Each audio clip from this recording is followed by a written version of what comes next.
All right, let's talk about the web we use every single day. You know, those super fast, slick applications that feel like magic? Well, a lot of that magic comes from a powerhouse framework called Angular. Today, we're going to peek behind the curtain and see exactly how Angular took the web from this clunky page-by-page slog to the smooth, seamless experience we totally expect now. I mean, seriously, do you remember the bad old days of the internet? You'd click a link, and the whole screen would just go white. You're just sitting there, waiting for the entire new page to load from scratch. So frustrating, right? Well, that exact feeling, that clunky, slow experience, is the problem that frameworks like Angular were born to fix. And this visualizes it perfectly. On the left, you've got the old way. Think of it like ordering a whole new pizza every time you want a different topping. Your browser asks the server for everything all over again. It's slow, it's inefficient. But on the right, that's the modern way. The application loads once. After that, it's more like the server is just sending you the specific topping you asked for, these tiny little packets of data. So instead of a whole new page, just a little piece you need gets updated. The result? Everything feels, well, instant. So this whole new approach has a name, and it is an absolute game changer. We call it the single-page application, or SPA for short. And its entire mission is to give you that super smooth, app-like experience, but right inside your web browser. Okay, so here's the big idea, the secret sauce, really. An SPA loads the main frame of the application just one time. That's it. After that, when you click around, you aren't really going to different pages. You're staying right where you are, and Angular is just dynamically swapping out the little pieces that need to change. It's like redecorating a room without rebuilding the whole house. And that's exactly why it feels so fast and responsive, almost like a native app you'd have on your phone. Now, you can't just whip up one of these sophisticated SPAs without some serious tools. You need a powerful framework, and that's where Angular comes in. It's one of the heavy hitters, backed by Google, and it is tailor-made for building these complex, next-generation web apps.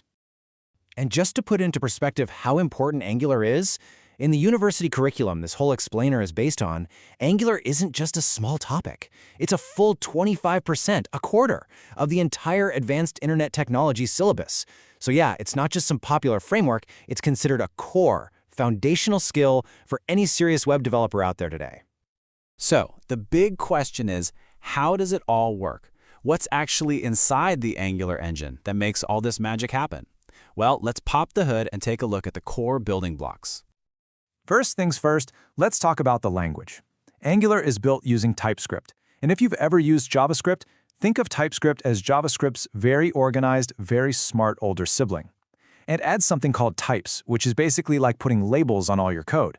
It helps you catch mistakes before they become huge problems and makes building massive, complex applications way more manageable. Okay, but here's a neat trick. Your web browser doesn't actually speak TypeScript. So how does this work? Through a process called transpilation. It's a fancy word for translation. Before your code ever gets to the browser, it gets translated into regular, plain vanilla JavaScript that every browser on the planet can understand. So developers get to work with this awesome, powerful language, but you get a website that works everywhere. It's really the best of both worlds. All right, now this is one of the features that makes developers fall in love with Angular. It's called two-way data binding. It sounds complicated, but the idea is simple. Imagine you have your app's data. Let's call it the model. And then you have what the user sees on the screen, the view.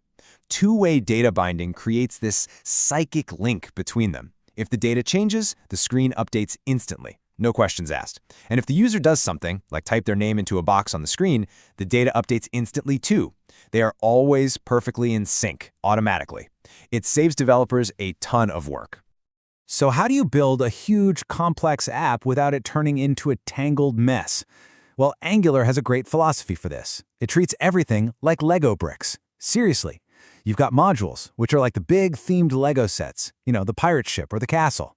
They bundle up everything for a specific feature. Then you have components. These are the individual Lego bricks themselves. Each one is a little piece of the screen. And then you have services, which are like those special universal Lego pieces that you can use in any set to do a specific job. It's a brilliant way to keep things organized. And you can see here how it all fits together.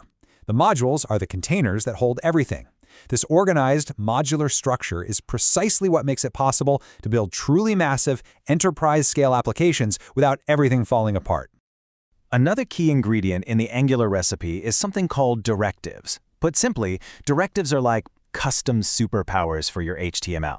You can add these little instructions to your code that tell Angular to do something cool and dynamic. It's basically like teaching plain old HTML a bunch of new tricks.